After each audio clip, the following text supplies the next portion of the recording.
আসসালামু আলাইকুম। Serbia airport থেকে ৮ জন বাংলাদেশিকে ডিপুট করে দেওয়া হয়েছে, সরাসরি বাংলাদেশে ডিপুট করে দেওয়া হয়েছে। তারপর ওই ৮ বাংলাদেশির জেল হয়েছে। কি কারণে হয়েছে এগুলা নিয়ে ভিডিও বানানোর কথা ছিল অনেক আগেই। তো আমি এই ভিডিওটা করতে পারি নাই, ইনফরমেশনগুলো আপনাদের দিতে পারি নাই।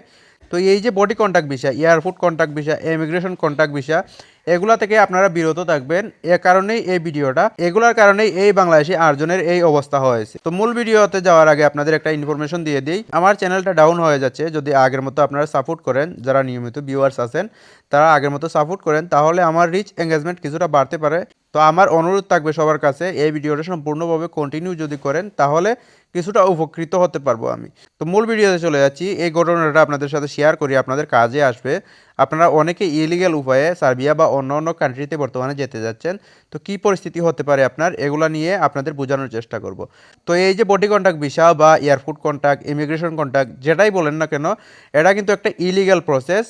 এই ইলিগাল প্রসেসে কিন্তু বর্তমান সময়ে বাংলাদেশের বেশিরভাগ এজেন্সি কাজ করতেছে, অনেক এজেন্সি কিন্তু কাজ করতেছে। আপনারা ন্যাশনাল নিউজ মিডিয়ায়ও কিন্তু এগুলা দেখতে পাচ্ছেন। জাল ভিসা সহ, সেনজেনের জাল ভিসা সহ অনেক এজেন্সি এরই মধ্যে ধরা পড়ে গেছে। তো এই যে ব্যবসাটা, এজেন্সিগুলো এই ব্যবসা করতেছে, তারা একটা মানব পাচারের মতো বর্তমানে ব্যবসা করে যাচ্ছে। তো এই যে মেয়ে মানুষের ব্যবসা আর ছেলে মানুষের ব্যবসা, এটার মধ্যে তেমন একটা পার্থক্য দেখি না। তারা যে ব্যবসাগুলা করতেছে বর্তমানে, দালাল এজেন্সিগুলা, তাদেরকে দালালি বলবো। মেয়ে মানুষের দালালি করা আর ছেলে মানুষের দালালি করা কিন্তু একই কথা। তো এই কথা বলায় অনেকে কষ্ট পেতে পারেন, আমার কিছু করার নাই। তো এই প্রসেসগুলো তারা কিভাবে করে থাকে, অনেককেই দেখবেন যে বডি কন্ট্যাক্টের নামে অনেকের কাছ থেকে ৮ থেকে ১০ লক্ষ টাকা, ১২ লক্ষ টাকা পর্যন্ত নিয়ে থাকে। সেনজেনের কান্ট্রি হলে তো আরও বেশি নিয়ে থাকে। তো তারা কিন্তু সরাসরি বাংলাদেশ থেকে সরাসরি ফ্লাই করায় না, অন্য দেশে থার্ড কান্ট্রি থেকে তারা ফ্লাই করায়। তারা জানে যে বাংলাদেশ থেকে সরাসরি এভাবে ফ্লাই করাতে পারবে না। তো তারা বেশিরভাগ যেই দেশগুলোকে বেছে নেয়, এগুলো হচ্ছে যে নেপাল, ইন্ডিয়া, তারপর দুবাই, মালয়েশিয়া, মালদ্বীপসে যায় না, অন্য অন্য যে কান্ট্রিগুলো আছে, কিরগিজস্তান, তাজাকিস্তান, এই কান্ট্রিগুলোতে নিয়ে থাকে। তো এই যে ৮ জন বাংলাদেশি, তাদেরকে কিরগিজস্তান নামক একটা দেশে নিয়ে গিয়েছিল, রাশিয়ার পার্শ্ববর্তী দেশ। তো এই বাইরে ছিল ৮ জনই কিন্তু আমাদের সিলেটের ছিল। তা আমাদের সিলেটের বাইরে আপনারা জানেন ইউরোপের জন্য একটু লুবি হয়ে থাকে, টাকা বেশি দিতেও ভয় পায় না। এমনকি সাগর দিয়ে যাওয়ার যে উপদ্রবটা ছিল, এটাও কিন্তু সিলেটের মধ্যেই বেশি প্রবণতা ছিল। ১ নম্বর স্থানে যদি আপনারা ধরেন তাহলে সিলেটিদেরকেই দেখতে পাবেন, অর্ধেকের চাইতেও বেশি মানুষ সিলেটি এখানে পাওয়া যায়। তো তাদেরকে কিরগিজস্তান নিয়ে যায়, ওইখানে ৩ মাস রাখে, ভিজিট বিষয়ে নিয়ে যায় কিরগিজস্তান, ওইখানে ৩ মাস রাখে।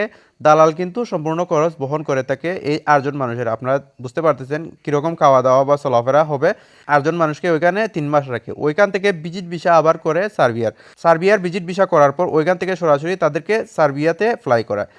সার্বিয়াতে যাওয়ার সময় তাদেরকে বলে প্লেন থেকে নেমে আপনারা পাসপোর্টগুলা ছিঁড়ে ফেলে দিবেন। তো যেই কথা সেই কাজ, তারা প্লেন থেকে নেমে পাসপোর্টগুলা ছিঁড়ে ফেলে দিল। তারপর ওইগুলা কিন্তু আপনারা জানেন যে একটা এয়ারপোর্টের মধ্যে কিন্তু ১ ইঞ্চি জায়গাও সিসিটিভি কভারেজ ছাড়া নাই, সম্পূর্ণ জায়গা কিন্তু সিসিটিভি কভারেজ থাকে। তো তারা ধরা পড়ে গেছে ওই যে সিসিটিভির মধ্যে। তারপর তারা ইমিগ্রেশনে যায়, ওইখানে কোনো রকম সমস্যা হয় না ওই মুহূর্তে। তারা ইমিগ্রেশনে যাওয়ার পর পাসপোর্ট পায় না, তাদের কাছে যে টিকিটের কপিটা ছিল ওইটা ইমিগ্রেশনে দেয়। ইমিগ্রেশন অফিসার তাদেরকে কোনোভাবেই, পাসপোর্ট ছাড়া তাদেরকে কোনোভাবেই ছাড়তেছিল না। তারপর সিসিটিভি চেক করার পর দেখা যায় তারা ৮ জনই ওই পাসপোর্টগুলো ছিঁড়ে ফেলে দিচ্ছে। তাদের কাছে কারণ জানতে চাইলে তারা বলে, কোনোভাবে বুঝিয়ে বলে যে তাদের বাংলাদেশের সমস্যা, এজাইলাম চাইতে এসেছে ওই দেশে। তো আপনারা জানেন সেনজেনের অনেক দেশে কিন্তু মানবিক দেশ, তারা কিন্তু অনেক দেশ আছে এজাইলাম দিয়ে দেয়, এইভাবে এজাইলাম দিয়ে দেয়।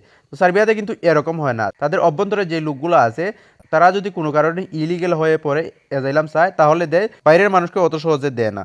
আপনি কিন্তু ওই ক্যাটাগরিতে ফেলতে পারবেন না, যেমন রয়েছে এখানে ফ্রান্স রয়েছে, জার্মানি রয়েছে, ইতালি রয়েছে, অন্যান্য অনেক দেশ রয়েছে। এই দেশগুলোর মতো কিন্তু অ্যাজাইলাম দেওয়া হয় না।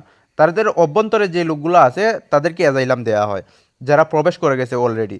তারপর তাদেরকে ওইখান থেকে সরাসরি বাংলাদেশে ডিপুট করা হয়, ওই কারণগুলো দেখিয়ে বাংলাদেশি এয়ারপোর্টে আসার পর তাদেরকে জেলে সরাসরি প্রেরণ করা হয়। তো এই হচ্ছে অবস্থা। আপনারা যারা বর্তমানে ভিজিট ভিসায় বা এয়ারপোর্ট কন্ট্রাক্টে, ইমিগ্রেশন কন্ট্রাক্টে, এই যে বডি কন্ট্রাক্টে যেতে যাচ্ছেন, তাদের উদ্দেশ্যে সতর্কবার্তা একটাই, আপনারা বুঝে শুনে আগে পা বাড়াবেন, তারপরেও যদি যান বিপদের মধ্যে আপনারাই পড়বেন।